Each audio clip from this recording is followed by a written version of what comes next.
puisque c'est la dernière fois que j'aurai la joie de partager avec vous la parole de Dieu, je voudrais vraiment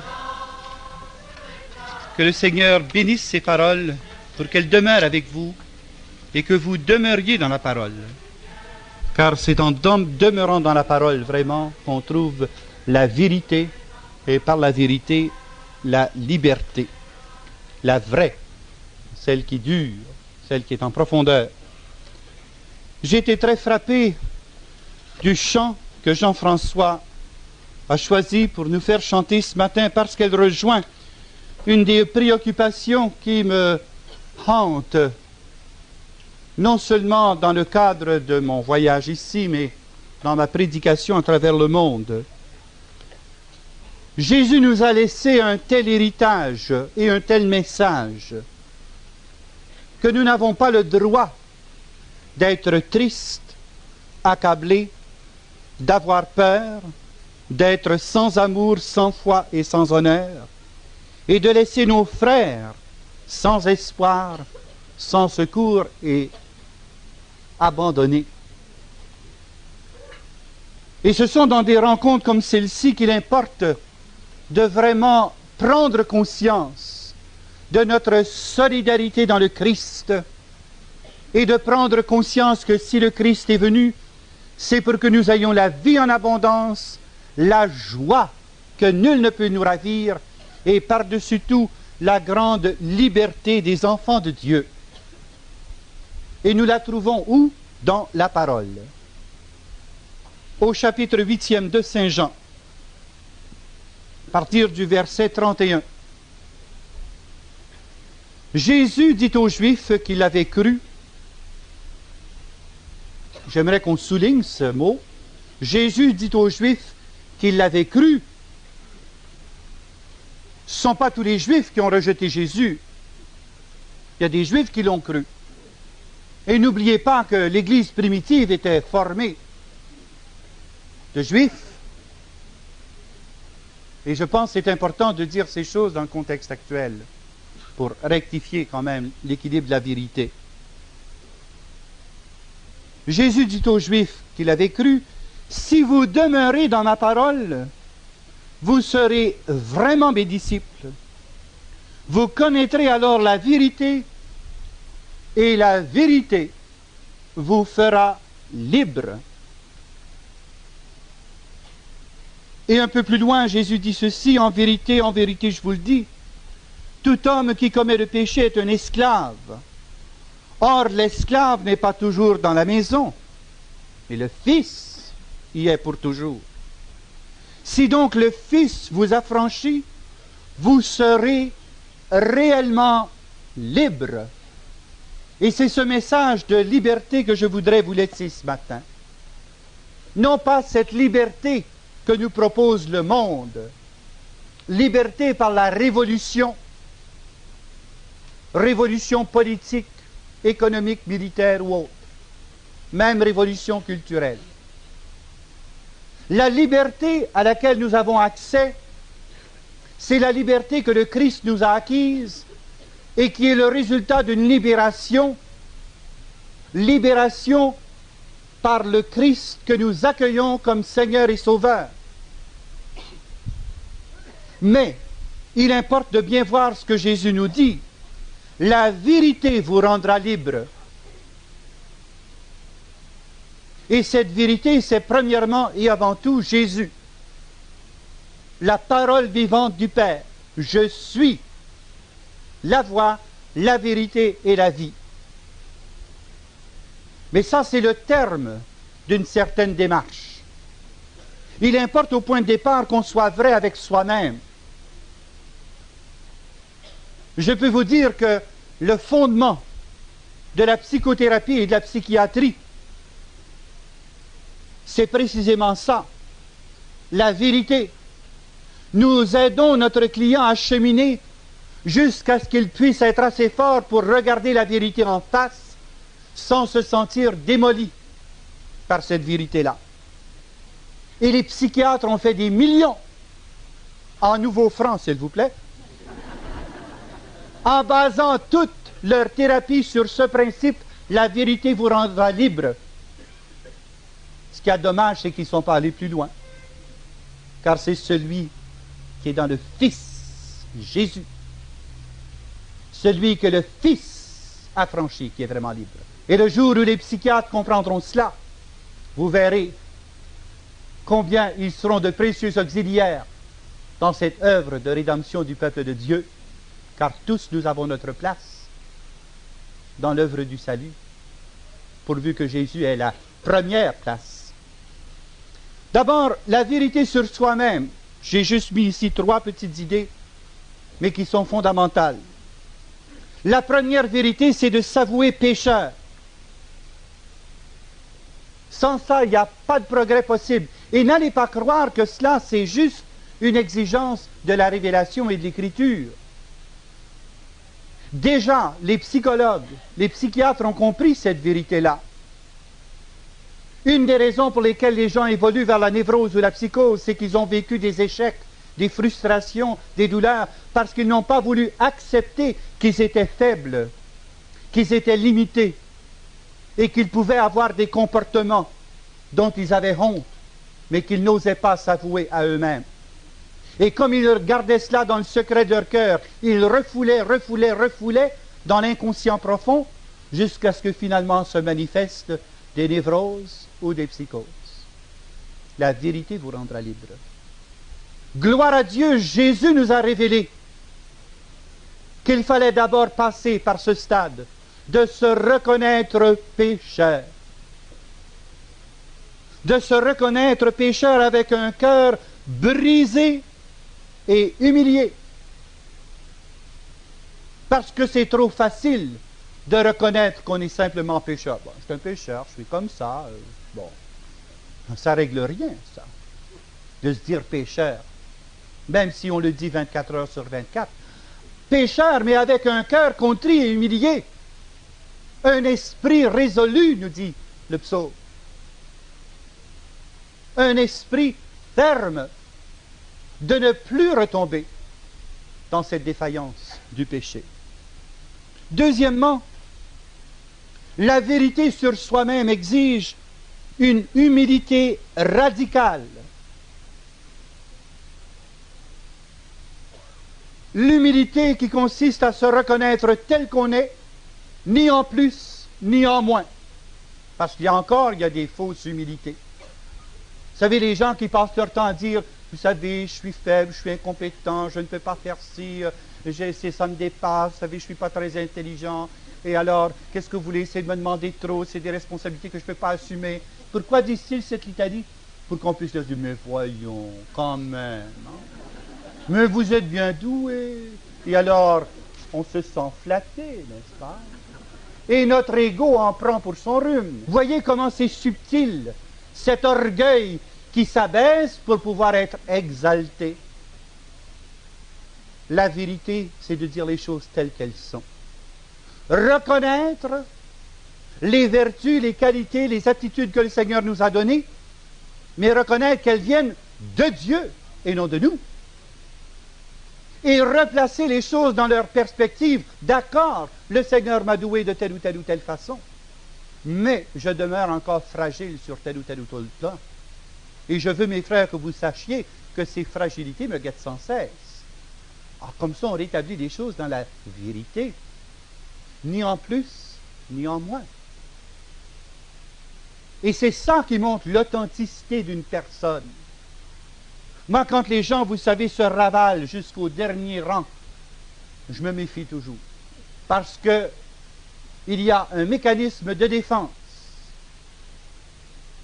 qui nous amène ainsi à nous dévaloriser aux yeux des autres pour qu'on puisse se valoriser davantage.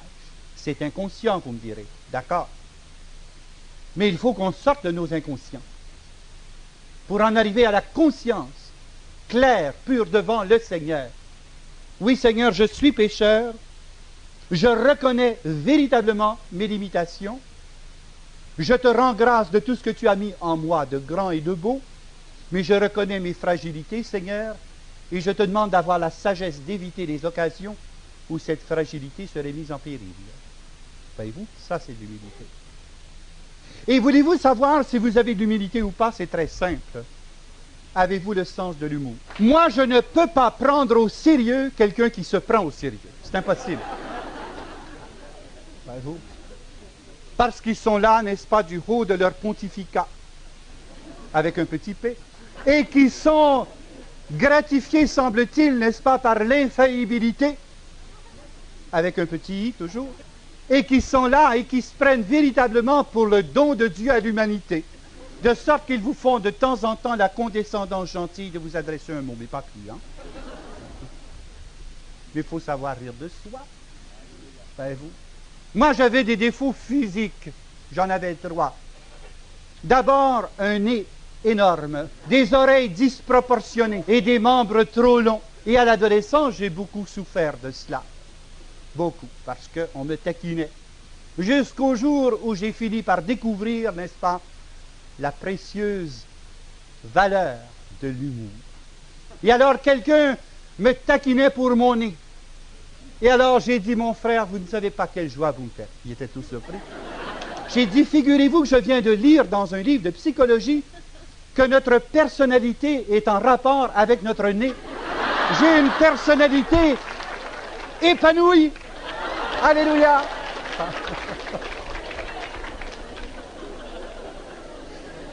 Et d'autres qui se moquaient de mes oreilles fort développées, je leur ai dit, mais qu'est-ce que vous voulez? En tant que musicien. Mais le Seigneur m'a donné de l'oreille, que voulez-vous que j'y fasse?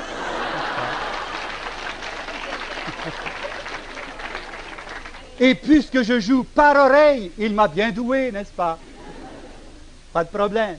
Il faut apprendre comme ça à rire de soi. Il n'y a rien de plus sain, il n'y a rien de plus équilibrant que cette fonction de l'humour. Moi, je pense véritablement que l'humour est le 10e charisme qui n'apparaît pas dans la liste de Paul. Car il faut avoir de l'esprit pour avoir de l'humour. Les gens qui sont sans humour sont sans esprit, assurément. Assurément. Ils sont un peu sots sur les bords. Parce qu'ils ne se rendent pas compte. Il ne faut quand même pas se prendre au sérieux à tel point, n'est-ce pas, qu'on se fasse le centre de l'univers. J'avais déjà dit ça à quelqu'un. J'ai dit, mon cher ami, tu te prends pour le nombril du monde et crois-moi qu'il n'y a pas grand horizon. Quand... Ce que tu veux. Par définition, un nombril est sans horizon. C'est pas...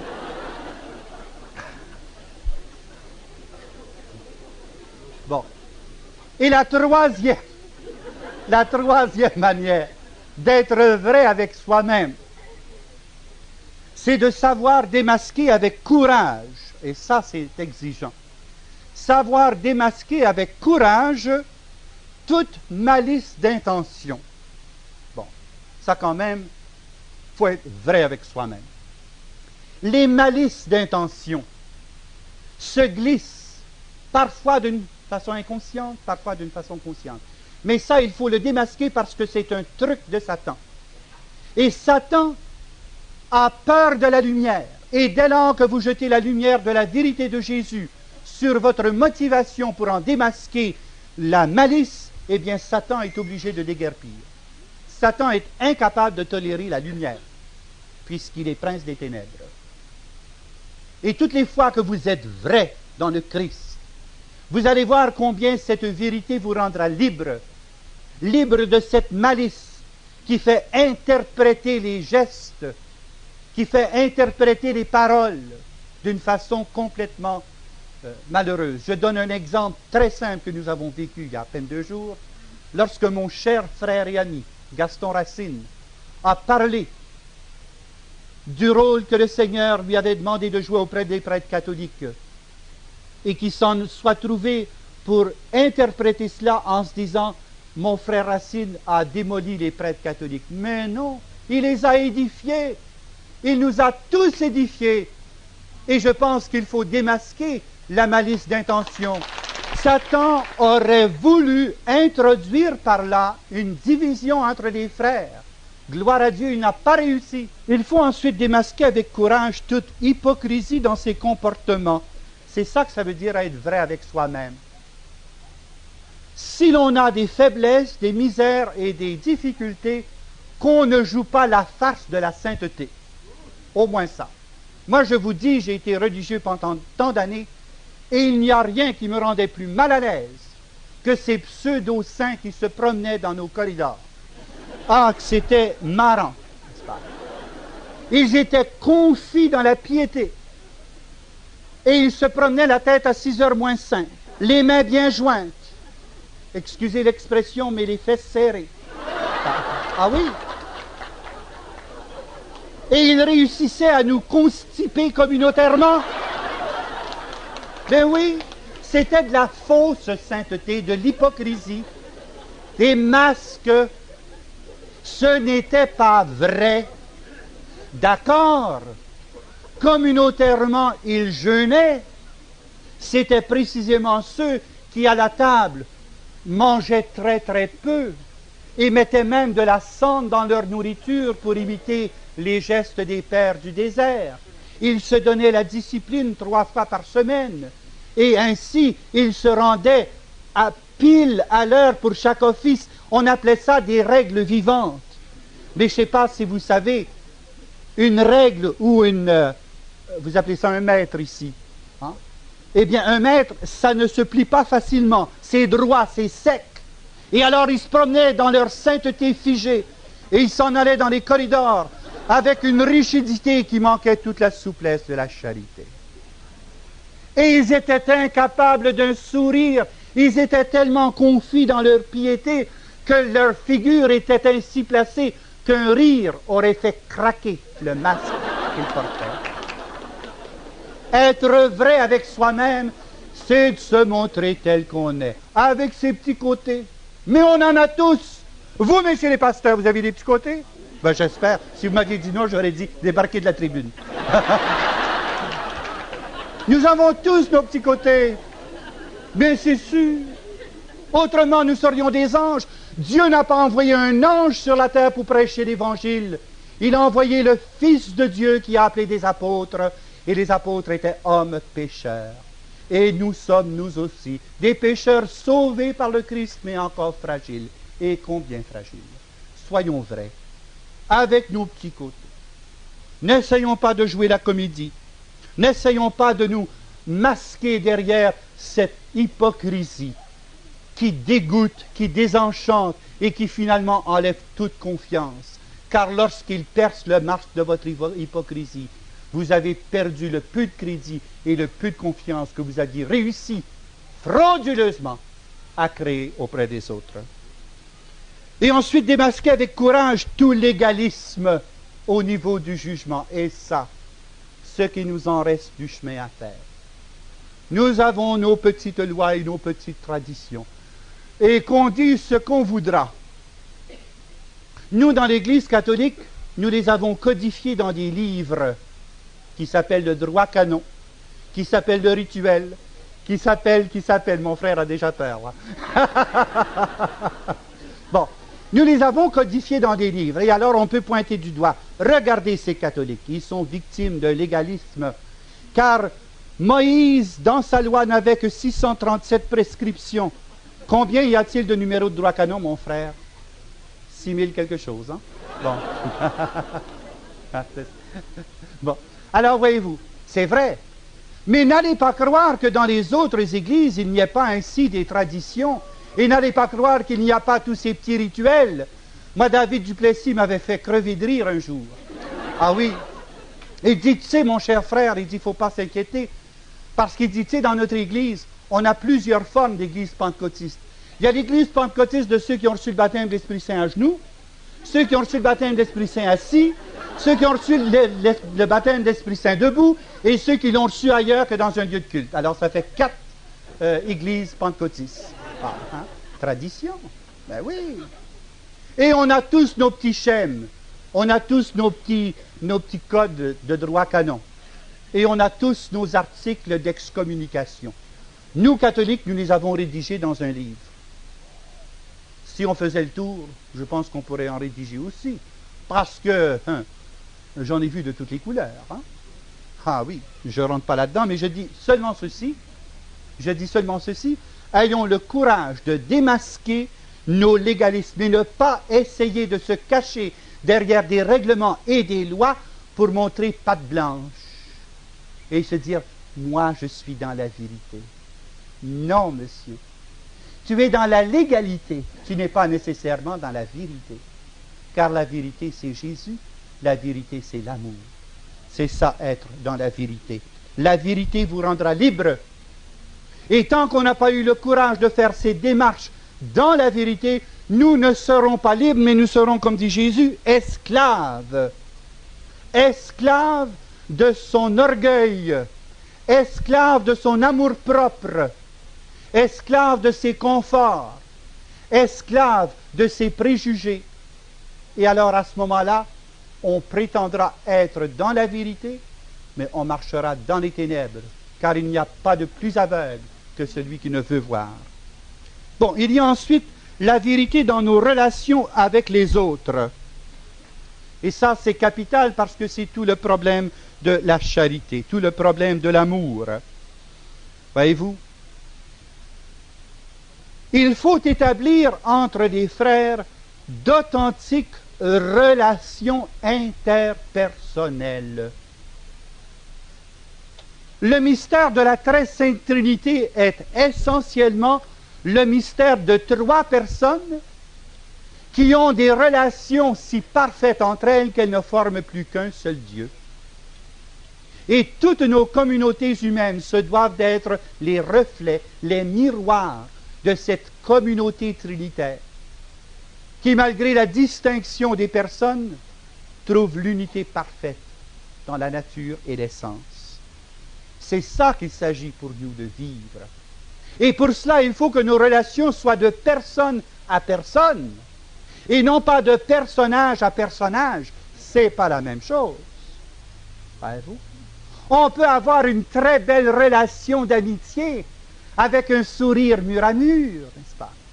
Parce qu'on a affaire à monsieur le comte, ou à monsieur le marquis, ou à madame la maréchale, ou à monsieur le pasteur. Mais quand on a quitté les lieux, hein, oh là là là là, hein, voyez-vous, ça c'est des relations de personnages. On joue des rôles. On tient lieu de. Alors, à ce moment-là, nous sommes simplement des lieutenants. Des lieutenants. Absolument. Nous tenons lieu de personnes en jouant des personnages. Et c'est pourquoi on n'arrive nulle part. Et Jésus veut que nous établissions entre nous des relations de personne à personne. Ça a l'air de rien ce que je vous dis là. Mais vous allez voir les conséquences. Quand je dis des relations de personne à personne, ça veut dire qu'on est capable de faire la distinction entre l'être et l'agir. La personne se situe au niveau de l'être. Et c'est cet être que j'aime parce que Jésus l'aima le premier. C'est cet être que Jésus a sauvé de son sang. C'est cet être qui a une destinée éternelle. Son agir est plus ou moins bien. Tant pis. Je ne me laisse pas conditionner par son agir, mais je me laisse attirer par son être. Et ma relation d'amour se fait à la personne, quel qu'en soit le comportement. Et quelle vérité qui rend libre. Je connais des parents, et je vous donne un exemple que j'ai vécu il n'y a pas très longtemps, l'hiver dernier. Une maman qui apprend que sa fille est enceinte de 4 mois. Une maman qui était ce qu'on appelle, nous, une bonne pratiquante, qui communiait tous les matins, qui disait son rosaire tous les jours, et qui faisait son chemin de croix une fois par mois, pieusement. Or, quand elle a appris que sa fille était enceinte, elle l'a mise dehors, au froid, dans la neige, sans secours. Elle l'a bannie de la maison parce que son agir n'était pas conforme aux principes de madame. Voyez-vous, elle a confondu l'être et l'agir. Parce qu'elle condamnait l'agir de l'enfant, elle a condamné l'enfant, la personne, l'être. Et ça a brisé l'amour. Pensez-vous que cette petite fille était édifiée dans la charité? Pensez-vous que cette petite fille avait l'intention de dire « Mais comme Jésus est bon, comme il est grand, comme c'est beau de voir des frères qui s'aiment. » À 40 sous 0, vous voyez ça d'ici, hein? Tout ce qu'elle pouvait faire, c'était claquer des dents. Tout ce qu'elle pouvait faire, c'est d'avoir dans son cœur de l'amertume. Parce que c'était pas vrai. La relation n'était pas vraie. La relation était fondée sur l'agir. Tant que l'enfant avait un agir conforme au principe de la maman, tout était bien. Mais si l'agir de l'enfant s'éloignait du principe ou de l'idée que maman se faisait, eh bien c'était la condamnation. C'est affreux. Car Jésus nous a aimés alors que nous étions pécheurs. Est-ce qu'il y a un seul d'entre vous qui a été sauvé par Jésus qui n'était pas dans le péché? Levez donc la main droite. Ah, ils sont rares. Mais c'est étrange. Que c'est étrange. Jésus vous a élus parce que vous étiez purs, saints, immaculés, sans tache et sans péché, ou s'il vous a sauvés parce que vous étiez pécheurs. Et on se prévaut du type de chrétien, et on est là toujours à gueuler contre son prochain parce qu'il n'a pas tel ou tel agir. Ah ben méfiez-vous de tel frère, hein, il boit. Méfiez-vous de tel frère, il fume. Méfiez-vous de tel frère parce qu'il va à telle place. Méfiez-vous de tel frère. Méfiez-vous, méfiez-vous. C'est donc ce que Jésus a dit. Aimez-vous les uns les autres. Comme moi, je vous ai aimé le premier. Moi, je ne sache pas que Jésus se soit méfié de qui que ce soit, mais je sais que Jésus les a tous aimés et les a tous sauvés. Inutile de parler de christianisme et de vérité si nous en sommes encore là dans cet infantilisme où nous n'acceptons les personnes que sur la garantie de leur agir. Moi, je les accueille au niveau de l'être, au nom de Jésus. Et plus ils sont pécheurs, plus je les aime. Ah, ça m'a attiré des ennuis. Hein? Ah oui, ça, par exemple. Ah oui. D'abord, je vais vous dire des choses qui ne sont pas bien édifiantes, mais qu'importe. D'abord, quand j'étais aumônier de prison, tous mes paroissiens étaient des criminels. Alors, je suis un curé de criminels, c'est merveilleux. Pour moi, j'avais la plus belle paroisse de la ville parce que c'était la plus vraie. On connaissait le dossier criminel de chacun. Il n'y a pas un curé de paroisse qui connaît le dossier réel de ses paroissiens. Vous en connaissez, vous autres? Absolument pas.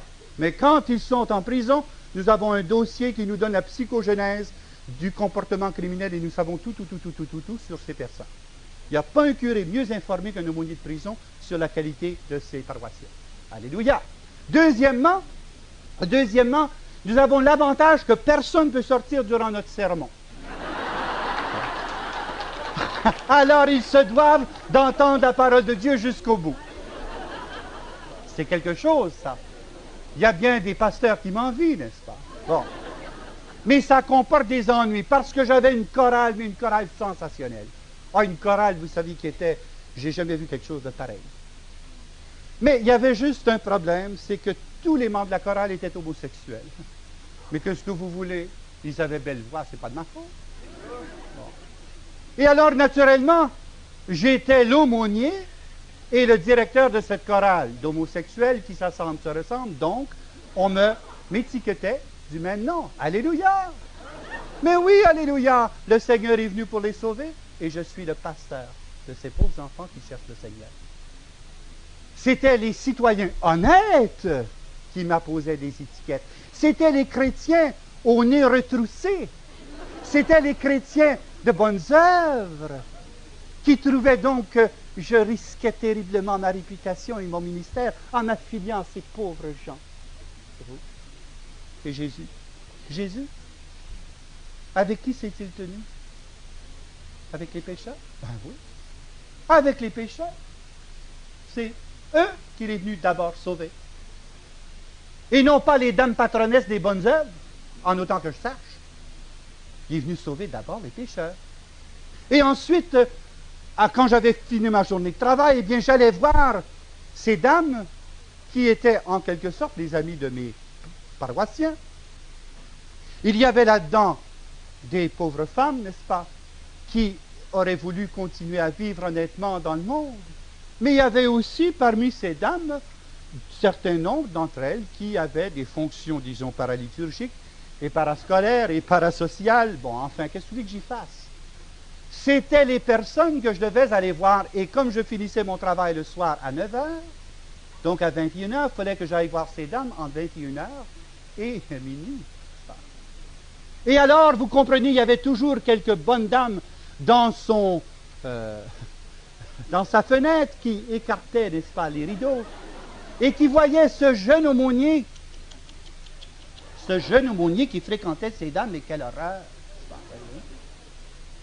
Et surtout qu'avant de les quitter, je leur donnais une bise. Oh, mais quel scandale, n'est-ce pas? Ils n'avaient jamais entendu parler du charisme de Bisoulali.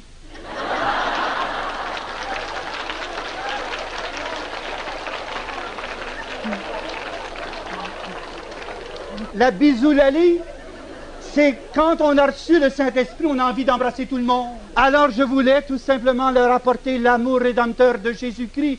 Et après leur avoir parlé pendant 2 heures, 3 heures que Jésus les aimait, j'étais pour partir comme un glaçon et en dire « Jésus vous aime, Jésus vous aime, Jésus vous aime. Jésus veut vous sauver. Bonjour madame. » C'était bien normal que leur ayant dit pendant 3 heures « Jésus vous aime », que je puisse, au nom de Jésus, leur donner un saint baiser. Mais à ce moment-là, oh, scandale! Oh, les jeunes prêtres d'aujourd'hui, n'est-ce pas? Où ont-ils la tête? Ça a été mon lot, comme aumônier de prison. Mais que je les aimais, ces hommes, que je les aimais, ces femmes. Parce que Jésus les avait aimés les premiers. La relation donc va de personne à personne, non pas en se fondant sur la qualité de l'agir, mais sur la qualité d'être, et tous sont appelés à devenir enfants de Dieu. C'est ça être vrai. Ensuite, savoir assumer dans l'autre le meilleur et le pire, que nous avons donc de la difficulté à accepter l'autre tel qu'il est. Par ailleurs, on exige que les autres le fassent pour nous. Ah ben voyons, c'est le moindre qu'on puisse demander. Mais de notre côté, accueillir l'autre tel qu'il est, avec le meilleur et le pire. Époux, épouse, faut accepter et assumer l'autre pour le meilleur et le pire. C'est là qu'on voit si l'amour est authentique, ou si c'est seulement un plaqué, ou si c'est seulement du toc, si c'est seulement de la frime pour sauver les apparences. Quand vous vous êtes mariés, n'avez-vous pas dit au pied de l'autel, « Seigneur, je prends un tel pour mon époux légitime, pour le meilleur et pour le pire, pour la santé et la maladie, jusqu'à ce que mort s'ensuive. » Jusqu'à la mort. Ce sont mes complexes d'aumônier de prison qui me font parler de moi. Jusqu'à la mort. Mais c'est ça, accepter le meilleur et le pire dans l'autre.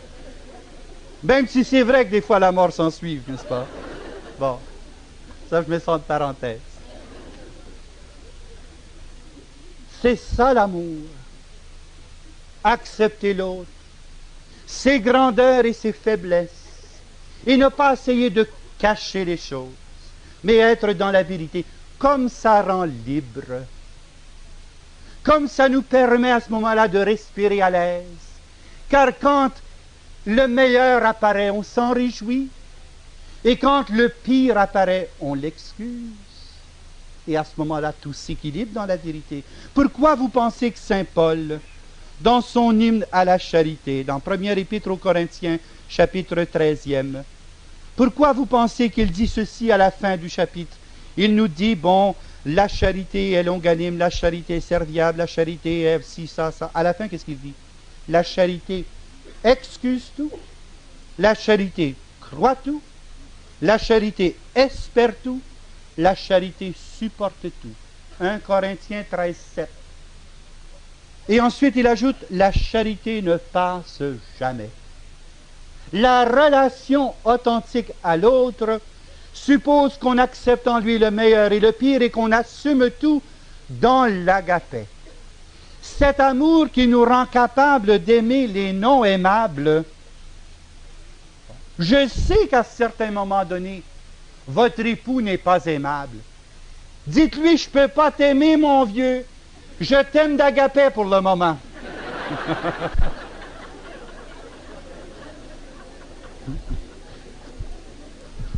Et là, on se branche sur l'amour de Dieu pour être capable de canaliser vers l'autre cet agapé du Très-Haut. Parce que toi, là, vraiment, tu me tombes sur les nerfs. Mais je vais t'aimer d'agapé, car l'agapé supporte tout. L'agapé excuse tout. L'agapé espère tout, surtout que tu changes. L'agapé... Mais il faut avoir le sens de l'humour, non? Voyons donc. Autrement, c'est toujours de la tragédie à n'en plus finir, n'est-ce pas? Il y a des gens qui me désolent, n'est-ce pas? Ils passent leur temps à venir devant nous, puis ils pleurent. Et ils sont toujours là. Mon père, je suis dans les tourments les plus profonds. Mon père, on dirait qu'ils ont une vessie sur le bras, n'est-ce pas? Et qu'ils compressent, et ça pleure, et ça pleure. Je leur dis dans ce temps-là, mais ma foi, vous êtes branchés sur le Niagara. Et voyons. Sachons rire un peu de nos misères. L'agapé, mes frères, l'agapé excuse tout, supporte tout. C'est ça, vivre chrétiennement. Je pense qu'on commence à être chrétien depuis quelques minutes, là. Hein? Bon. Ensuite, comme il faut aller vite, la vérité n'est possible, l'authentique relation à l'autre n'est possible qu'avec l'intelligence du cœur. Et ça, c'est important. Parce que la vérité que nous propose le Seigneur n'est pas une vérité intellectuelle. Ce n'est pas une vérité notionnelle. C'est une vérité relationnelle. Et il faut l'intelligence du cœur, où l'autre personne se sent aimée, se sent connue, se sent devinée, se sent pardonnée, sans qu'on doive toujours verbaliser sans cesse. Moi, je trouve très beau ce passage où Jésus rencontre le jeune homme riche. Et Jésus le regarda et il l'aima. Que c'est beau, que c'est beau. Et il n'y a rien de plus beau que de voir un mari qui regarde son épouse, qui ne dit pas un mot, mais on peut dire, il le regarda et il l'aima. Et l'épouse qui se tourne vers son mari, elle le regarde et elle l'aime. Ah, quelle suavité! C'est ça l'agapé, l'intelligence du cœur. On ne demande pas compte toujours. Qu'est-ce que tu as fait hier soir? Où es-tu allé? Pourquoi ne m'as-tu pas téléphoné? Il existe des téléphones? Non. Oui, mais il existe l'intelligence du cœur aussi. N'est-ce pas? Il y a une communication dans l'esprit que la PTT ne peut vous donner. C'est impossible. On communique par le cœur. L'intelligence du cœur qui donne cette discrétion. Quand parler, mais surtout quand ne pas parler. Ah, mon Dieu, si on comprenait, n'est-ce pas, quand ne pas parler. Que ça ferait donc du bien. L'homme qui rentre de l'ouvrage, n'est-ce pas, et qui en a eu sur le dos toute la journée, qui a dû lutter contre le trafic pendant 1 heure et quart, et qui arrive à la maison, et il voit là madame qui l'attend. Bien, tu ne sais pas ce qui est arrivé aujourd'hui, n'est-ce pas? Bon. Seigneur, donne à ces dames l'intelligence du cœur. De savoir attendre au moins jusqu'à 21 heures pour lui en parler. Et donne aux messieurs l'intelligence du cœur. Parce que madame est allée chez la coiffeuse et madame s'est acheté une robe. Pourquoi? Pour réjouir le cœur et les yeux de son mari. Or, voici que monsieur entre, il prend son journal, il s'installe devant la TV, et à ce moment-là, pauvre madame est là, puis il dit... Et il faut mettre 2 jours, 3 jours avant de reconnaître que madame s'est acheté une autre toilette. Et là, c'est vrai, mesdames? La vérité vous rendra libre. La vérité vous rendra libre. Car c'est la vérité qu'on acquiert par l'intelligence du cœur. L'intelligence du cœur. Et au lieu de rentrer dans une sainte furie en disant « Pas possible, tu as acheté ça, 23 000 francs, mais tu vas crever le budget, non !» Mais non. Si elle le fait, c'est par amour pour vous. Vous n'avez pas compris. Elle le fait pour réjouir votre cœur. Elle le fait pour réjouir votre maison. Parce qu'elle n'a qu'un désir, c'est de se rendre toujours auprès de vous une compagne aimable, acceptable. Et si elle sent tant d'importance pour garnir sa garde-robe et sa toilette, n'est-ce pas parce que vous, monsieur, n'avez pas su assez voir en elle la personne, au lieu du personnage qui s'appelle épouse, hélas, qui s'appelle ménagère? Vous avez vite perdu le regard sur la femme et vous avez trop vite acquis une ménagère à bon marché, messieurs. Je suis méchant, hein? Mais c'est la vérité. Vous voyez, quand Jésus nous parle de la charité, que ce n'est pas du blablabla. Jésus rentre dans les détails. Jésus veut qu'on soit vrai jusqu'au bout. La relation de personne à personne, mais acquise dans l'intelligence du cœur. Et je suis convaincu, si tous les époux voyaient dans leur épouse la figure de l'Église et l'aimaient ainsi, et si les épouses voyaient dans leur mari la figure du Christ, nous n'aurions même pas besoin de cours de divorce. Mais nous pourrions donner le spectacle de foyers unis dans la charité. C'est ça, la vérité. Et ensuite, la vérité. La vérité, c'est d'être en relation avec Dieu. En relation avec ce Dieu qui est vérité.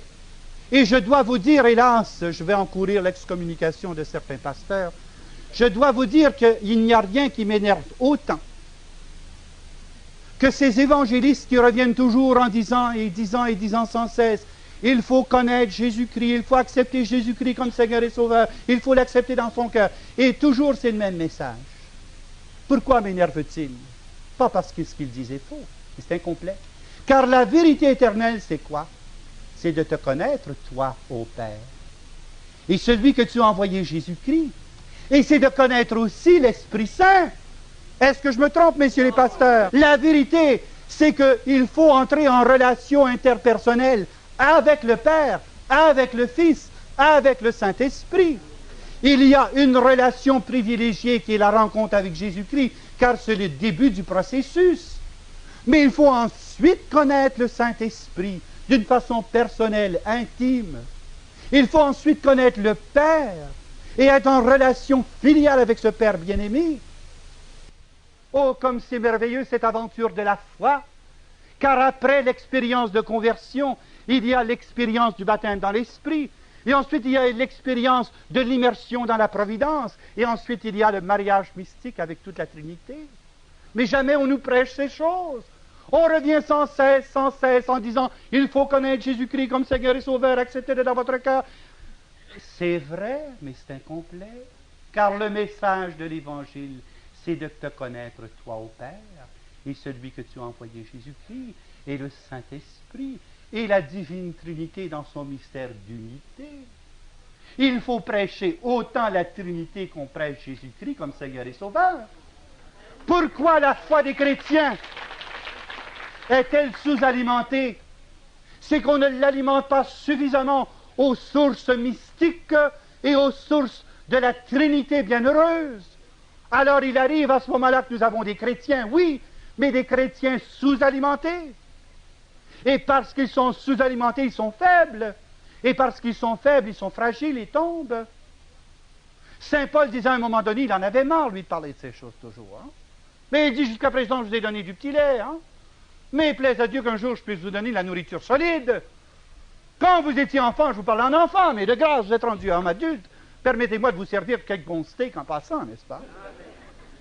On ne peut pas avoir une diète d'adulte en nourrissant quelqu'un au pablum, en nourrissant quelqu'un à la cuillère, constamment, avec de ces espèces de purées de légumes et des purées de pois et des purées de tout ce que vous voudrez. Ah, moi, des fois, le cœur me lève quand je vois une maman nourrir le petit bébé, là. Puis il prend ça, puis elle va... Hein? Bon. Puis la maman prend la cuillère, puis elle essuie ça, puis elle essaie de lui donner à nouveau, puis... Alors, j'y ai goûté, mais j'ai dit, l'enfant est intelligent, c'est pas mangeable.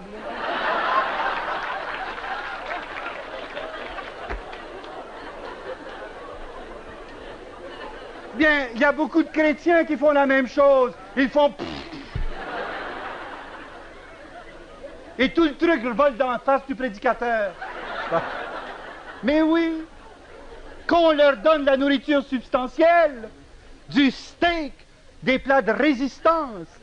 Parlons-leur du Père et du Saint-Esprit. Parlons-leur de la Trinité. Parlons-leur du mystère de l'Église. Voilà ce dont nous avons besoin pour être nourris comme des enfants de Dieu et des enfants bien élevés, assis à une table royale. Si nous sommes assis à une table royale, on va nous servir des mets de roi. Ça me fait penser, n'est-ce pas, dans les psaumes, il Il y a un psaume qui dit ceci, « Je nourrirai mes prêtres de mets choisis. » Hein? Bon. Et au cœur, il y a un moine qui récitait ceci, il était un peu distrait, « Je nourrirai mes prêtres de mets chinois. » Bon. C'était de mets choisis. Bon. Le Seigneur veut servir à son peuple des mets choisis. Une nourriture royale. Et donner tout le message de l'Écriture, et pas seulement des bribes par-ci et par-là. Connaître le Père, connaître le Fils, connaître le Saint-Esprit. Ça, c'est important pour adorer Dieu en esprit et en vérité. Autrement, on ne donne à Dieu qu'un culte partiel, parce que ça procède d'une ignorance au lieu d'une connaissance. Les adorateurs en esprit et en vérité se prosternent devant le Dieu Tout-Puissant, le Seigneur Roi de gloire. Ils se prosternent devant l'Éternel, le Dieu vivant et vrai, qui est Père, Fils et Esprit Saint. Ce Dieu qui nous happe dans l'unité de l'amour et qui nous communique l'agapé pour que nous puissions la diffuser dans le monde entier. Dieu est amour. Et la volonté de Dieu le Père, c'est que nous vivions de l'amour, que nous soyons remplis de l'amour. Car la volonté de Dieu le Père, c'est que Jésus devienne pour nous notre sagesse, pour goûter et savourer l'intimité de ses relations avec la Trinité. Que Jésus devienne notre justice, pour que nous fréquentions ce Dieu de sainteté, afin que nous devenions saints comme le Père est saint. Pour que Jésus devienne notre sanctification et notre rédemption. Et tout cela n'est possible que si l'Esprit Saint nous communique l'esprit des vrais fils par lequel nous crions « Abba, Père ». C'est tout cela, connaître Dieu en vérité. Et c'est cela qui rend libre.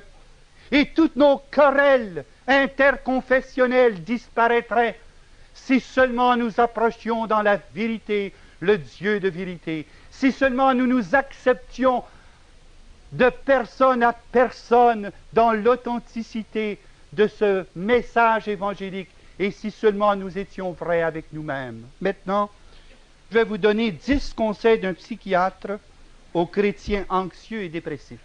La raison pour laquelle j'ai dressé ces conseils hier soir, c'est que j'ai eu des centaines de personnes, pas seulement ici mais ailleurs, qui viennent nous voir. Ils sont inquiets, ils sont anxieux, ils sont tristes, ils sont lourds, ils sont désorganisés, ils sont désorientés, ils sont là qui se lamentent et qui gémissent et qui pleurent et qui disent « Mon Père, est-ce que vous connaissez un psychiatre ou un psychologue qui peut m'aider ?»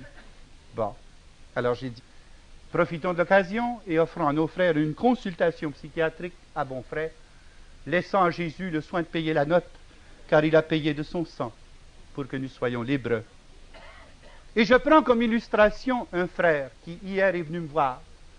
Et alors ce frère était tout angoissé, mais tout angoissé. Oh, il était comme ça, là, pris dans un pain, et puis complètement là, tout monté comme un violon dont on a tiré les cordes un peu trop fort, n'est-ce pas? Et alors il était là, mais mon Père, priez sur moi, je suis angoissé, priez pour que je sois de mon Père, faites quelque chose pour moi, parce que je me sens tellement malheureux, je me sens angoissé, mon Père, qu'est-ce que je vais faire? J'ai dit, attends une minute là. Bon. Alors je lui ai parlé très fort. Bon, j'ai dit, cesse complètement cette attitude. Bon. J'ai dit, premièrement, au lieu d'être tout pris dans un pain comme ça, là, tu vas commencer par lever tes bras vers le Seigneur. Parce que si tu as les bras comme ça, tu ne peux pas te déchirer et te gratigner et t'arracher les cheveux. Hein? Bon, première des choses. Bon. Lève tes bras vers le Seigneur, car de lui vient ton secours et ton soutien. Il était les yeux complètement fermés, tournés ainsi sur le centre de lui-même. Et j'ai dit, bon, maintenant, lève la tête et regarde l'Éternel. Essaie maintenant de froncer tes sourcils, essaie de forcer, ça va très mal. On n'est pas confortable. Car la seule expression faciale qui est normale comme ceci, c'est un sourire et la joie. Voyez-vous? C'est comme ça. Ça, c'est purement de la physiothérapie évangélique. Voyez-vous, ce qui arrive, c'est que quand on est pris comme ça, tout contracté, il y a plus de 139 muscles de votre corps qui sont en opération. Bon. Donc, 37 muscles du visage qui se contractent pour vous donner cette figure-là toute plissée, toute peinée, toute forcée, n'est-ce pas? Et quand vous vous détendez comme cela, il ne reste plus que 27 muscles du corps et 8 muscles du visage. Les seuls efforts que vous faites, c'est pour élargir les lèvres pour que ça devienne un sourire. C'est tellement reposant. Savez-vous? Ça, c'est de la physiothérapie évangélique. Or, ce jeune garçon, croyez-le ou pas, est reparti d'ici complètement décontracté, mais complètement, parce que ce qu'il faut pour retrouver son équilibre dans le Seigneur, ce n'est pas de se mettre en petit peloton et en se disant « Oh mon Seigneur, je souffre », et là on se déchire et on se lamente et on est là qu'on est tout pris, on force constamment là. Eh bien, mon Dieu, c'est dangereux de faire ça. Décontractez-vous. Levez les bras vers l'Éternel, levez le regard vers Jésus, et lui-même vous donnera sa joie, sa paix et son repos. Bon, alors ceci c'est simplement pour illustrer. Maintenant, les 10 conseils thérapeutiques aux chrétiens anxieux et dépressifs. Premièrement, je le prends dans Matthieu 6, 6. Retirez-vous dans votre chambre, fermez la porte et priez le Père dans le secret. Vous êtes 100 fois mieux de vous étendre sur votre lit plutôt que sur le divan d'un psychiatre ou d'un psychologue. Et ça coûte tellement moins cher. Bon. Alors, au lieu de faire la cure sur le divan d'un psychologue, eh bien, commencez d'abord par vous coucher sur votre lit, de vous détendre devant le Seigneur, de fermer la chambre à clé, n'est-ce pas, et là de vous placer devant l'Éternel pour prier le Père dans le secret. La grande difficulté des gens aujourd'hui qui souffrent du stress nerveux, c'est qu'ils ne se donnent pas le temps de réfléchir et de prier. Le monde se meurt faute de silence. Le monde se meurt faute de sagesse. Et je suis convaincu qu'un chrétien qui se met tous les jours 1 heure de prière dans le secret, ce chrétien sera détendu, sera joyeux, il sera libre sans librium. Il sera libre sans Valium. Il sera libre sans Gardénal, sans Séconal et sans tous les autres. Car c'est la vérité qui le rendra libre. Détendez-vous. Retirez-vous dans le secret. C'est la meilleure cure qu'il n'y a pas, la cure du silence. C'est le début d'une cure d'âme. Car vous vous mettez dans la disponibilité d'écouter la parole de Dieu et qu'elle trouve résonance en vous. Deuxième conseil, Matthieu 7, 23, 24. Non, plutôt Matthieu 6, 23. Voilà pourquoi je vous le dis, ne vous inquiétez pas pour votre vie, de ce que vous mangerez, ni pour votre corps de quoi vous le vêtirez. La vie n'est-elle pas plus que la nourriture et le corps plus que le vêtement? Voyez les oiseaux du ciel. Ils ne sèment, ni ne moissonnent, ni ne recueillent en des greniers, et votre Père céleste les nourrit. Ne valez-vous pas plus qu'eux? Si Dieu revêt de la sorte l'herbe des champs qui est aujourd'hui et demain sera jetée au four, ne fera-t-il pas bien plus pour vous, gens de peu de foi? Ne vous inquiétez donc pas en disant « Qu'allons-nous manger? Qu'allons-nous boire? De quoi allons-nous nous vêtir? Comment rencontrer notre fin de mois? » Ce sont là toutes des choses dont les païens sont en quête. Or, votre Père céleste sait que vous avez besoin de tout cela.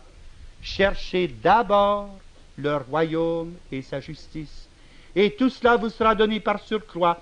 Ne vous inquiétez donc pas du lendemain. Demain s'inquiétera de lui-même. À chaque jour suffit sa peine. Hélas, si les gens sont aussi énervés, aussi stressés, aussi inquiets, c'est parce que constamment ils se cassent la tête avec hier et demain.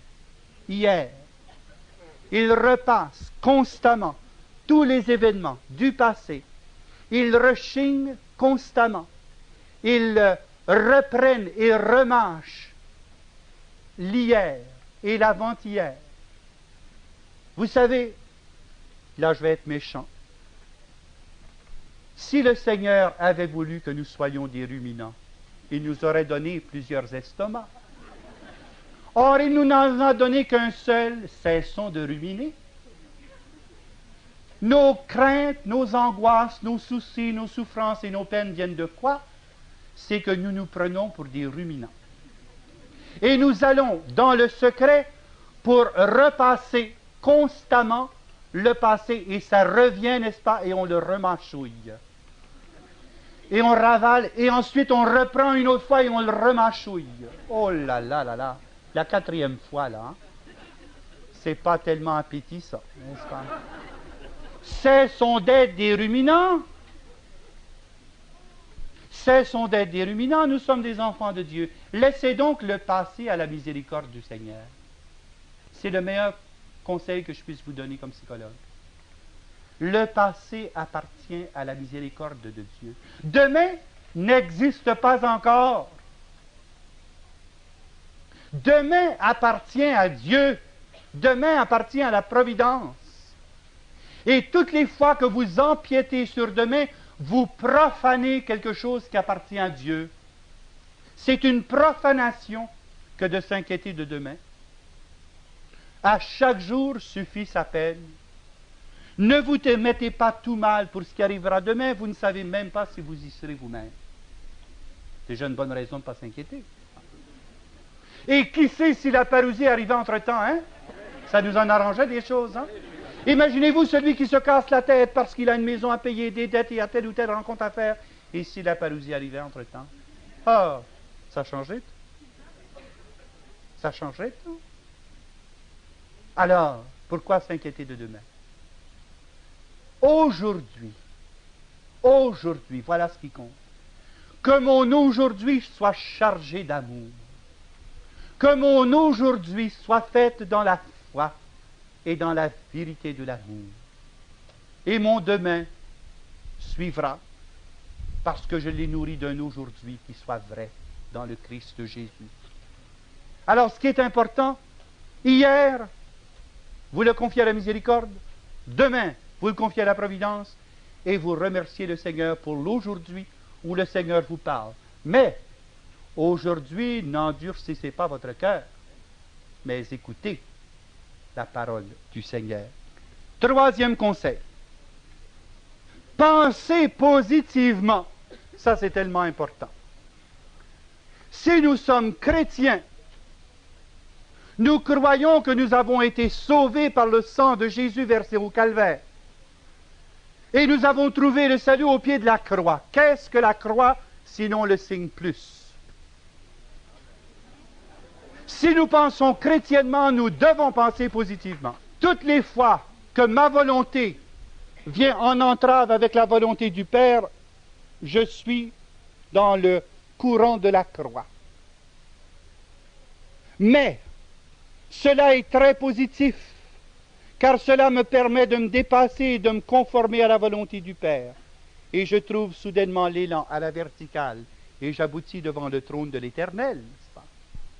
Et quand on commence à penser positivement, comme les choses prennent une autre allure, je vous donne 3 petits exemples. Matthieu 7, 12. Tout ce que vous désirez que les autres fassent pour vous, faites-le vous-même pour eux. Ah, ça va leur jouer un tour. Ben oui, au lieu d'aller dans votre chambre et de commencer à mijoter, ah, elle m'a dit ça, eh bien, elle va y goûter. Et puis, je vais me prendre de tels moyens. Puis, je ne l'inviterai pas à ma prochaine réunion. Puis, je vous assure que l'affaire des beaux souris, c'est fini. Puis là, on commence à se monter sur ces grands ergots. Bon. Mais si on s'empresse dans sa chambre pour dire qu'est-ce que je ferais pour lui faire plaisir? Qu'est-ce que je ferais pour lui faire du bien? Qu'est-ce que je ferais pour l'étouffer d'amour? Pas l'étouffer tout court, l'étouffer d'amour. C'est ce truc psychologique que Jésus nous a dit lorsqu'il a dit « Accumulez des charbons ardents sur la tête de votre ennemi ». Qu'est-ce qu'on veut dire par là? C'est une image sémitique. La personne qui se voit ainsi entourée d'affection et d'attention, elle se pose des questions. Un charbon ardent, puis un autre charbon ardent, puis un 4e et un 5e et un 6e charbon ardent s'accumulent sur sa tête. À un moment donné, elle vous dit, bien quand même, quel est votre secret? Mon secret, c'est que je connais Jésus. Mon secret, c'est que Jésus vous aime. C'est que Jésus m'a donné de répondre à la malice des hommes par l'amour de Dieu. Et alors les charbons ardents ont embrasé le feu du Saint-Esprit dans le cœur de l'incroyant. Et ainsi on sauve les âmes. Voyez-vous comme la psychologie de Jésus est merveilleuse. Si seulement on revenait à cette vérité qui nous rend libres. Mais non, on aime mieux s'enfermer dans nos jalousies, dans nos vengeances, dans notre amertume, dans notre ressentiment. Et on est là qu'on mijote, et ça finit par sentir terriblement. Parce que quand un plat mijote trop longtemps, n'est-ce pas, il colle au fond, et ça sent mauvais dans toute la maison. Mais quand on prend ses distances, on répand la bonne odeur du Christ, la suavité du parfum christique, le saint crème de Jésus, qui embaume toute la maison de sa charité. D'autre part, il faut aussi se rappeler que tout ce qui arrive fait partie d'un plan d'amour conçu par mon Père pour moi. Rien n'arrive pour rien. Et quand le Seigneur permet qu'il y ait des difficultés ou des contrariétés, si je les accueille comme venant de la main d'un Père qui m'aime, alors, voyez-vous, je peux l'accepter positivement. Il y a des choses qui me dépassent, il y a des choses que je ne comprends pas, mais je comprendrai plus tard. Ce que je sais pour le moment, c'est que tout concourt au bien de ceux qui aiment Dieu. Je vous donne un exemple, pas plus tard que ce matin. J'ai ici mon billet d'avion qui me ramène à Haïti. Jusqu'à ce matin, 10h moins 20, je n'avais pas la confirmation de mon billet. Et on avait même cancellé tout le reste du voyage. Si je n'étais pas dans mes petits souliers. Hein? Et alors j'étais tout énervé. Parce que je n'étais pas libre, voyez-vous. Je n'étais pas complètement libre. Je n'avais pas vu que c'était un truc par lequel le Seigneur me demandait de remonter au niveau de la foi. Après tout, ces tournées de prédication, je les fais en son nom, pas pour moi. Bon. Alors, s'il veut me garder ici en France, alléluia. S'il veut que je retourne ailleurs, alléluia, n'est-ce pas? Bon. Mais je vous avoue que je ne me sentais pas complètement libre. Ce n'est que lorsque j'ai donné mon oui au Seigneur, j'ai dit, bon, bien, advienne que voudra, je suis pris, je reste, c'est tout. Alors là, j'ai été libre, je reçois la confirmation de mon billet. Voyez-vous? C'était une griffe du diable pour me mettre tout énervé, afin que mon message ce matin soit un message contracté, au lieu d'être un message décontracté dans la joie des enfants de Dieu. Tout concourt au bien de ceux qui aiment Dieu. Et je dois aussi vous dire une grande vérité qu'un de mes frères prisonniers m'a enseignée. Parce que les prisonniers sont fantastiques. Vous savez, j'avais l'habitude de conduire mes prisonniers au pied de la croix. Et je leur disais, bon bien mes frères, là, il faut vraiment comprendre que cette épreuve dans votre vie est une épreuve de crucifixion. Le Seigneur veut vous aider à dépasser vos limites. Le Seigneur veut vous aider à avoir victoire sur vous-même. Et alors, un des prisonniers m'écoutait. Je voyais bien qu'il ne goûtait pas du tout l'enseignement que je lui donnais. Une bonne fois, il arrive dans mon bureau, il dit, écoutez, Père, moi j'en ai assez. Ah, j'ai dit oui, assez de la croix. Il dit, non, pas assez de la croix, assez de toi. Oh là là là là là là. Il dit, tu ne sais pas comment enseigner ces choses-là. Bon, ben j'ai dit, explique toujours. Bien, il dit, tu vois, nous sommes des prisonniers. Alors, nous sommes dans notre prison. Et dans notre prison, tu vois, nous sommes dans une muraille. Comme ceci, voyez-vous. Et alors, Jésus met sa croix comme ceci pour nous permettre de franchir la muraille et de sortir. Toi, tu prêches une croix debout, prêche une croix inclinée contre la muraille. Et plus la muraille est haute, plus il faut que la croix soit grande. Et j'escalade la croix et je sors dans liberté. Alléluia pour mes prisonniers. Voyez-vous, il avait compris le mystère de la croix. Le problème, ce n'est pas d'avoir une grande croix ou une petite croix. C'est de savoir l'adosser sur la muraille de notre prison pour l'escalader afin qu'on soit libre, qu'on en sorte. Et Jésus taille nos croix à la dimension de nos murailles pour que nous soyons libérés par sa croix bien-aimée. Voyez-vous? Ce qu'ils comprennent, les prisonniers. Moi, il n'y a pas un chrétien, puis il n'y a pas un pasteur qui m'avait expliqué ça. Même pas un professeur de théologie, figurez-vous. Mais un prisonnier. Alléluia. Voyez-vous? Il avait compris le mystère de la croix. Il n'y a rien de plus valorisant, il n'y a rien de plus positif que ces croix des vies qui nous permettent de nous dépasser nous-mêmes pour devenir enfants de Dieu, enfants de lumière. Ensuite, Quatrième conseil. L'amour parfait bannit toute crainte. L'amour parfait bannit toute crainte. 1 Jean 4, verset 18. 1 Jean 4, verset 18. L'amour parfait bannit toute crainte. Pour quelle raison avons-nous des chrétiens crispés, des chrétiens qui sont tendus? Vous savez combien de gens viennent nous voir pour qu'on prie pour la guérison divine? J'ai un petit mal de cœur, j'ai un petit mal de ventre, j'ai un petit mal de bras, j'ai un petit mal de dos, j'ai un petit mal de cou, j'ai un petit mal de pied, j'ai un petit mal de genou. Alouette. Gentille Alouette, n'est-ce pas? Vous la connaissez, cette chanson? Alouette, gentille Alouette, Alouette, je te plumerai le cou, je te plumerai le bec, je te plumerai les ailes. Eh bien, c'est exactement ce qui arrive. Il dit, mon père, j'ai des ulcères d'estomac, j'ai des pierres au foie, j'ai des pierres au rein, j'ai mal au cou, j'ai une entorse, j'ai tout. Mais ma foi du bon Dieu, ce qu'il faudrait, mon cher frère, c'est vous remettre en usine pour vous reprendre complètement de A à Z. Mais non! Mais non! La raison pour laquelle nous sommes ainsi crispés et tendus, la raison pour laquelle nous avons des troubles gastriques et entérites, la raison pour laquelle nous avons des migraines, la raison pour laquelle nous avons des maux de cœur et des hauts de cœur, c'est parce que nous ne savons pas aimer. D'ailleurs, la psychothérapie nous a enseigné une chose. Chaque fois qu'il y a un blocage au niveau psychologique, il y a un organe physique qui le traduit. Les personnes qui disent « Mon père, j'ai des troubles d'estomac », je peux leur dire carrément « Il y a quelqu'un que tu ne digères pas. » Mais oui! Mais oui! Mais oui, chaque fois que quelqu'un a des troubles d'estomac, c'est parce qu'il y a quelqu'un qui ne digère pas. L'amour parfait bannit tous les troubles d'estomac. Et quand quelqu'un me dit « Mais mon père, je suis constipé », ben là encore, c'est parce qu'il y a quelque chose qui bloque dans tes relations avec les autres. Ça bloque dans tes relations, soit avec ton père, soit avec ta mère. Qui te constipe? C'est sûr. Parce que les organes physiques traduisent organiquement le trouble psychologique. Et quand quelqu'un a du trouble avec les yeux constamment, qui est-ce que c'est que tu ne peux sentir de voir? Il y a quelqu'un dans ton entourage que tu ne peux pas souffrir. Toutes les fois que tu le vois, tu gèles, tu glaces. Ah.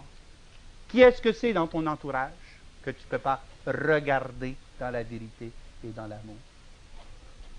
Et les autres qui souffrent de maux d'oreille sans bon sens, chroniques, qui est-ce que c'est que tu ne peux souffrir entendre? C'est l'épouse qui rechigne tout le temps. C'est la belle-mère qui se plaint tout le temps. C'est la grand-maman qui râle ou le petit qui pleure tout le temps que je ne peux pas endurer. Ah, bon, voilà. Voyez? L'amour parfait bannit toute crainte. Oh, si j'avais le temps de vous en donner, de vous en donner. 5e conseil. Donnez à Jésus la permission de vous aimer. Ça, c'est tellement important. Donnez à Jésus la permission de vous aimer. Apocalypse 3, 20. Jésus est à la porte de votre cœur. Si quelqu'un entend ma voix qui l'ouvre, je viendrai chez lui et je souperai avec lui. Donnez à Jésus la permission de vous aimer.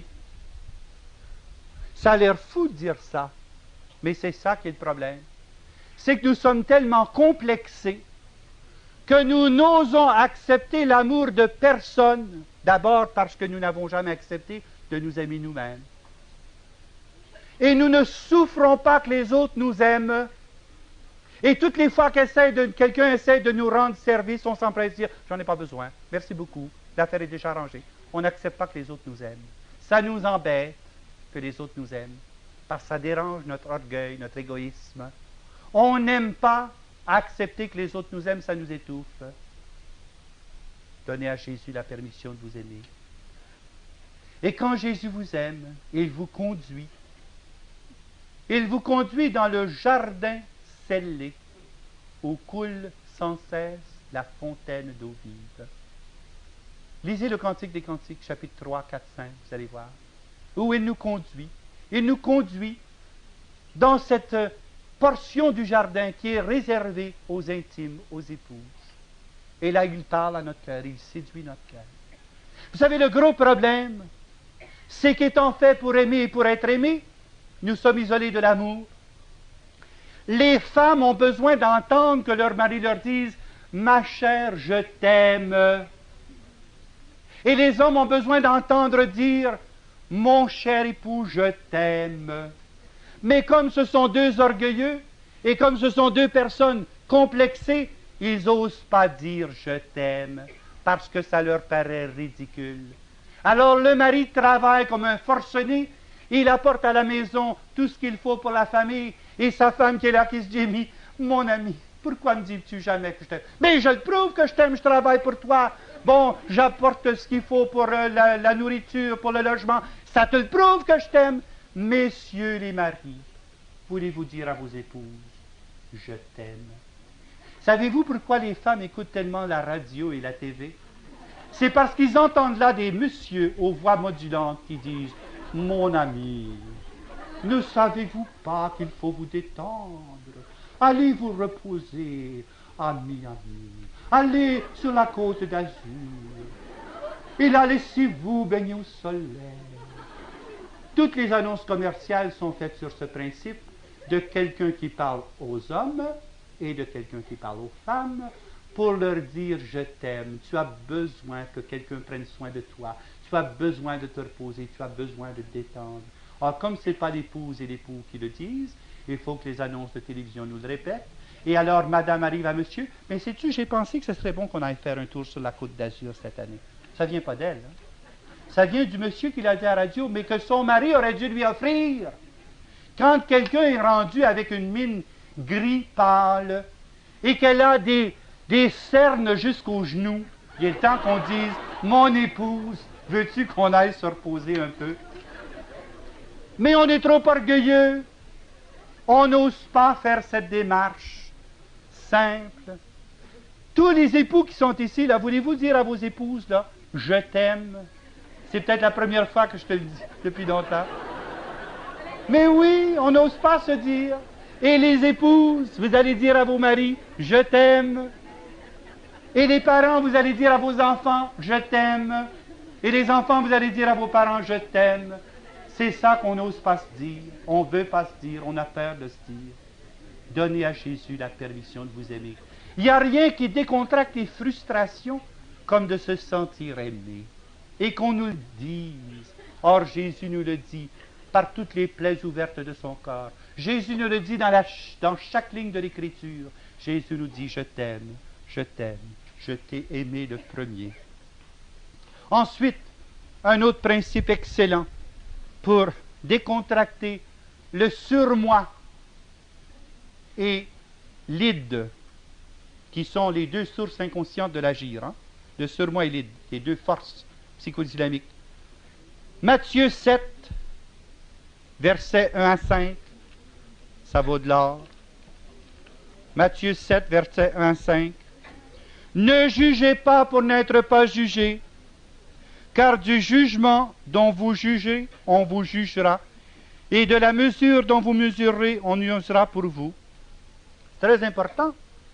Le trois quarts de nos névroses viennent du fait qu'on s'imagine que, et alors on juge les apparences au lieu de juger la réalité, et alors on se trompe sur toute la ligne, et on s'est fait du mauvais sang pour rien, au lieu tout simplement de voir avec l'œil pur, sans juger, sans condamner. Eh bien, à ce moment-là, on s'évite un tas de tensions inutiles. D'où viennent bien souvent les froids? On ne comprend pas tout à coup, on a rencontré quelqu'un qui était très chaleureux, très aimable, très accueillant, puis tout à coup, c'est le mur de glace. Mais on dit, ma foi, qu'est-ce qui est arrivé? Ah, c'est qu'entre les deux, un frère ou une sœur charitable est allé susurrer à l'oreille de l'autre, méfiez-vous, car on dit telle chose sur notre frère. Et alors, on commence à se fabriquer des images, et la conduite de l'autre ou les altitudes de l'autre viennent confirmer, entre guillemets, « Ah, elle avait raison, j'avais pas remarqué ça, mais c'est vrai, Ah, mon Dieu! Alors quand on rencontre cette personne avec qui il n'y a rien de changé, on lui dit, mais bonjour. Bonjour, monsieur. Oh là là là là là là. Le frima, les glaçons et tout ce que vous voudrez, au lieu de la cordialité, de la charité, parce que quelqu'un est venu introduire un élément qui change toutes les données et qui a faussé le jugement. C'est pourquoi Jésus dit, ne jugez pas et vous ne serez pas jugés. Psychothérapie merveilleuse, psychothérapie de prévention, car on empêche des tensions artérielles qui montent. On empêche des acides gastriques qui vont brûler les parois de votre estomac. On empêche toutes sortes de sécrétions internes et externes qui vont vous rendre la vie misérable. Ne jugez pas, vous ne serez pas jugés. 7e conseil, Matthieu 5, 23, 24.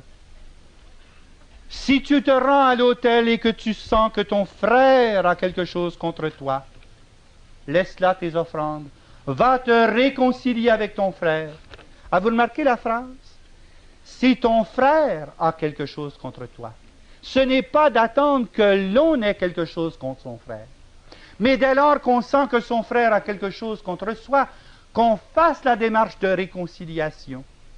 Et je vous assure que si on s'occupait des réconciliations au fur et à mesure des conflits, on n'aurait pas de ces drames et de ces tragédies après 7, 8, 10, 15 ans, d'en arriver à une rupture. L'Écriture ne nous dit-elle pas, ne laissez pas le soleil se coucher sur votre colère. Réconciliez-vous avant que le soleil ne tombe. Imaginez-vous si les époux et les épouses suivaient ce conseil. Il y aurait beaucoup moins de champs de bataille dans les cuisines le lendemain matin. Et c'est sûr. C'est sûr. Se demander pardon chaque soir avant de se coucher et de se réconcilier. Autrement, ce qui arrive, n'est-ce pas, c'est qu'on dit, bon bien, je vais laisser passer. Je vais me taire. Je suis habitué, moi, à la souffrance. Alors, je vais accepter ma croix, je vais me taire. Bon. Et là, au bout de 2 jours, 3 jours, 5 jours, 10 jours, la pression monte. Eh bien, vous avez déjà fait de la cuisson à la cocotte. Hein? Qu'est-ce qui arrive lorsque la pression monte et que le couvercle n'est pas bien fermé? Et là, on regarde au plafond les mets qu'on aurait dû servir sur la table. Ben oui, ça fait explosion. La cocotte a sauté. Mais oui. Et voici que tout le repas est étalé sur le plafond où il n'est utile à personne. Ben c'est ça qui arrive quand on ne se réconcilie pas au fur et à mesure que les pressions se bâtissent. N'attendez pas que la cocotte saute, réconciliez-vous. L'Évangile est pratique, vous savez. Jésus est un psychothérapeute admirable.